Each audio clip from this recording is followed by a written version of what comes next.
Assalamualaikum warahmatullahi wabarakatuh. Perkenalkan nama saya Riza Umami Aiman dengan NPM 223510374. Kali ini saya akan mempresentasikan hasil tugas pertama saya dalam mata kuliah basis data dokumen. Untuk materi kali ini ada di bab 6 yaitu konsistensi, integritas, dan transaksi atau the asset database The Byte. Jadi untuk yang pertama itu yang saya mungkin di bab 6 yang akan dipelajari itu ada 4, yaitu yang pertama memahami perbedaan prinsip dari aset dan base. Yang kedua itu menganalisis teorema CAP dan bagaimana misalnya MongoDB itu memilih partition, tolerance atau availability di atas strong consistency. Yang ketiga itu menguasai kebutuhan dan implementasi transaksi multidokumen di MongoDB. Yang keempat itu menjelaskan pentingnya client-side logic seperti tuple, commit, atau saga pattern dalam menjaga integritas data. Eh, yang yang pertama itu adalah prinsip dari aset itu sendiri, uh, ACID atomic atomicity, consistency, isolation, durability adalah menjadikan misalnya standar utama dalam sistem RDBMS untuk menjamin strong konsistensi. Yang pertama itu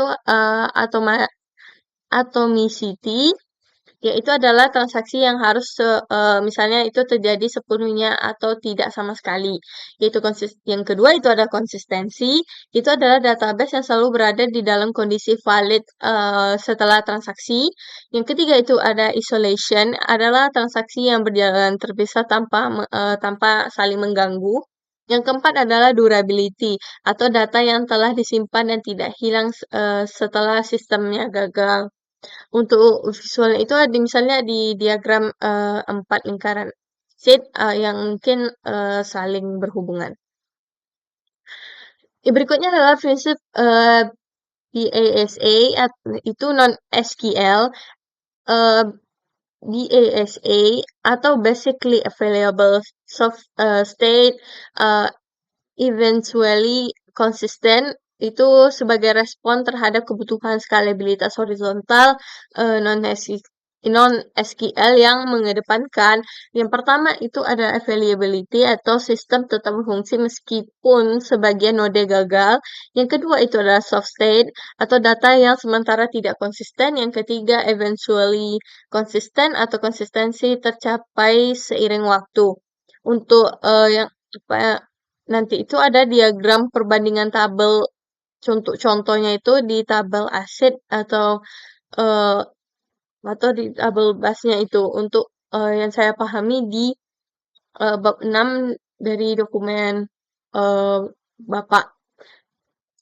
Berikutnya adalah analogi dari aset atau versus base. Itu yang aset itu seperti transaksi misalnya transaksi bank. Itu ada saldo dua rekening diperbarui secara instan dan akurat. Atau untuk contoh yang best seperti notifikasi like di media sosial. Misalnya jumlah like mungkin berbeda di server lain, tapi akan sinkron beberapa detik kemudian. Yang berikutnya adalah teorema CAP. CAP theorem itu adalah konsistensi, availability, partition tolerance itu dalam menjaga terdistribusi hanya 2 dari 3 yang dapat dijamin bersamaan. Untuk di MongoDB seperti kebanyakan non-SQL memilih seperti AP atau availability plus partition tolerance. Yang kedua itu mengorbankan strong konsistensi untuk skalabilitas. Untuk contohnya itu seperti segitiga cap dengan highlight CCAP. Berikutnya adalah transaksi multidokumen. Misalnya dulu tuh non-SQL hanya mendukung integritas di dokumen tunggal atau single dokumen atau atomicity. Namun sejak MongoDB ada versi terbaru itu adalah 4.0, itu diperkenalkan ada multi-document transactions yang bisa menjamin aset penuh di seluruh koleksi bahkan misal pada replika set. Untuk contohnya itu seperti diagram dua dokumen yang misal berbeda bisa diubah bersamaan. Berikutnya ada implementasi di MongoDB. Fitur aset pada MongoDB itu bisa dijalankan melalui FireTiger Strongest Engine. Yang kedua itu adalah snapshot isolation untuk misalnya menjaga data konsisten antar transaksi. Namun untuk transaksi yang terlalu lama itu memicu white contention dan menurunkan throughput. Berikutnya adalah integritas data lintas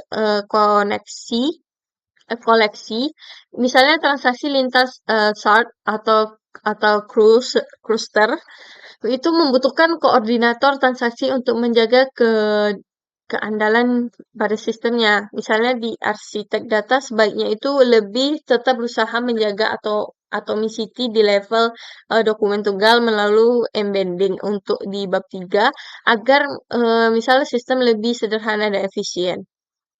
Berikutnya adalah two pass commit atau 2PC. Itu metode klasik untuk integritas lintas sistem. Yang langkah yang pertama itu adalah prepare parse. Itu semua pihak setuju menyetujui transaksi atau commit parse itu transaksi dieksekusi setelah semuanya siap. Kelemahannya itu ada dua, yaitu adalah lambat dan serta rentan terhadap kegagalan. Berikutnya adalah saga pattern. Itu misalnya itu adalah alternatif modern untuk sistem microservice eh, berbasis event driven.